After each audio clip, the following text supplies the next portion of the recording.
K100. All right, yeah. You know what it is, man. We got the real grinders, man. We got the real legends and the sons of legends and everybody out here today at K100 Radio. We right here live, man, at Atlanta Hip Hop Day, man.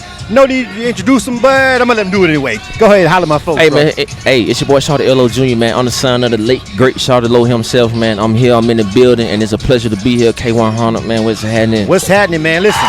Was over there, just rocked the stage, just jumped over there and killed it, man. You're doing your thing, you feel me? Yes, sir. I know. So first of all, I mean, this your city, man. You know, this is Atlanta, you feel me? And you know, your father was a legend, man. But tell me about Atlanta Hip Hop Day. What inspires you and makes you want to come out and do this particular event, dog? Hey, man, just to come out here and pay homage and just not wanting to feel like I'm above every artist, you know, so I got to grind and put in work just like they do. I'm just blessed to have a father who paved the way, so my work is not as hard. But I just want to go on the same path as every other artist, grinding, being out here, networking, building, just showing my face and being a person of the people. You know what I mean? And just to be clear, I know for a fact that I've seen you really do that. Like, some people because you're going to automatically have somebody that's going to say, if they don't live here and they don't see how much you're actually doing, they're going to always say, oh, he got on because of daddy, blah, blah, blah. You're going to hear that. You probably never escape it. You feel what I'm saying? Right. But just for the record, I would like to say that I know for a fact I've seen you several times at several events, putting in work at several different stages and networking events and everything. So I know for a fact that you're actually really grinding and you're backing up what you're saying when you say that particular statement. You feel Yes, me? sir.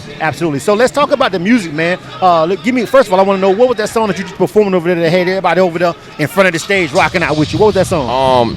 That single, that was the first single that I put out on, called Bricks. Bricks was the first single that I ever dropped. I dropped it like April of last year. That's the first song that, you know, I actually just put out, and it went crazy. It really set the world on fire. It got over 70,000 views on it and everything, and that really what gave me my motion, like to be out here moving around and let people know, like, just because I'm Shawty Lo's son, I still have to make good music. Exactly. Like, you know, so it's like people they really don't care because it's still a business. Right. So it's like Bricks, like you just seen, man, had everybody turned up, everybody dancing, man, and that's for people. A lot of these people probably haven't heard it, but for that type of reaction, you know, man, it's always love, and it's always great to see that. Absolutely, man. When you're going into the creative process, do you? This is an honest question. Do you feel like sometimes you slick gotta like avoid a vibe that your father might have had because you don't even want to be in that vein and you want to just completely separate yourself into your own path?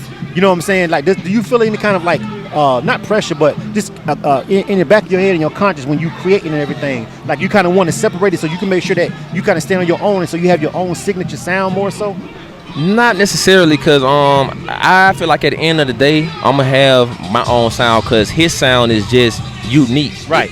It's hard to copy his flow. Right. So, but he is a person or a artist that really, you know, got nothing that inspired me. So it's like when I'm in the studio, like, it's a lot of artists like I listen to who actually got nothing that inspired me. So you might hear bits and pieces of the different artists, like, if people really pay attention that deep. But you know, I don't try to shy away from it, because I feel like at the end of the day, I'm a developing artist, so my sound gonna change. The type of music that I make is gonna change, and I don't want to bound myself to one genre. So you know, so I'm doing, you know, the trap music, you know, hip hop, R&B. You know, I'm gonna try to go off into the, you know, the reggae type music, country type music, you know, guys. I'm gonna try it all, you know. Well, I'm gonna do it all. Exactly. You know what I mean? So, you know, yeah. I like, you know, and there's been a lot of, I want to hold your slumbers. I know you got to keep it moving, but there's been a lot of like things going on with hip hop, and it feels like hip hop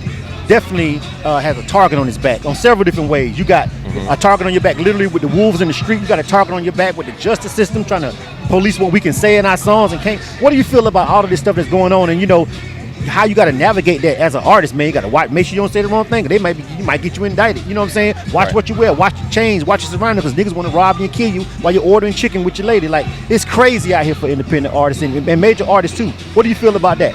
Yeah, man, that's very true. You do have to watch your back.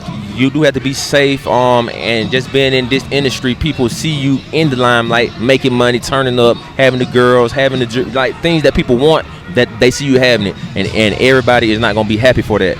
But just the way I move, you know, the way I portray myself, and you know, I don't claim to be on the rah-rah going around shooting, killing people and doing all that, you know. And when I'm moving around, it's all about peace, love, and energy, man. Like, so like when people see me, like I'm always pushing positivity. I'm always trying to help people, doing drops for people, you know, showing love. So, you know, I'm giving people less reasons to hate me, right, more reasons to love me, because I'm a person of the people, man, and I want to help anybody that I can, you know, as long as they willing to help themselves. And I'm never gonna feel like I'm too big for the community, because I know where I came from and I knew how I grew up, and just the impact that I seen my dad leave on the people. So many people come up to me every day that they see me out, they be like, man, your dad did this, your dad stopped and took this picture, your dad helped me out, your dad paid my rent. Right. It's like he was a man of the people, like, and he was really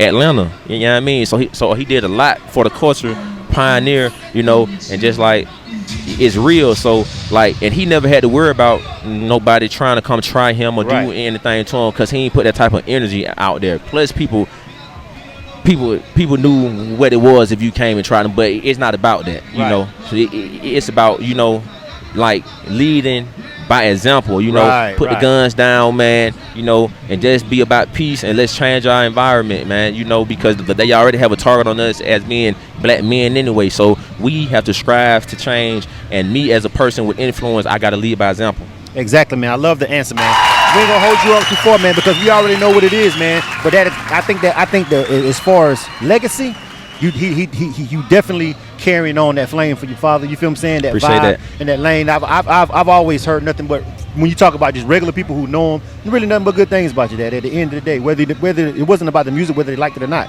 the dude himself, I've always heard good things about him. You feel what I'm saying? That's just from living in Atlanta for 20-something years. Yes, 26 years at this point. You know what I'm saying? You know what I mean? So this is my second home. I've been here for a long time. You know what I'm saying? Yes, sir. So, you know, I just want to salute you on that. You feel me? As far as legacy, bro, you're doing it right at the end of the day. I appreciate that. You know what I'm saying? So before we go, man, one more time, give them that social media where they can find you. Hey, man, you can find me on IG, Instagram. That's Shawty Lo _Jr. That's SHAWTYLO_JR. You follow me, man. If you got some business, you trying to network, man, let's get it. But don't come playing now. I'm really about my business, and I'm willing to work with and help anybody. But you got to be about your business too. All right. You also said make sure you want to help yourself. Right. You know what I'm saying? On gotta top of that, do that. That's important, because you're gonna have a lot of people want to leech on. You know what I'm saying? Feel like you owe them something, and they ain't even working for themselves. You feel what I'm saying? Exactly, man. K100 Radio, man. Shawty Lo Jr. You know what I'm talking about, man. The legacy continues. You know what I'm talking about? Hit that subscribe button. You dig? Let's get it. Atlanta Hip Hop Day. K100 Radio.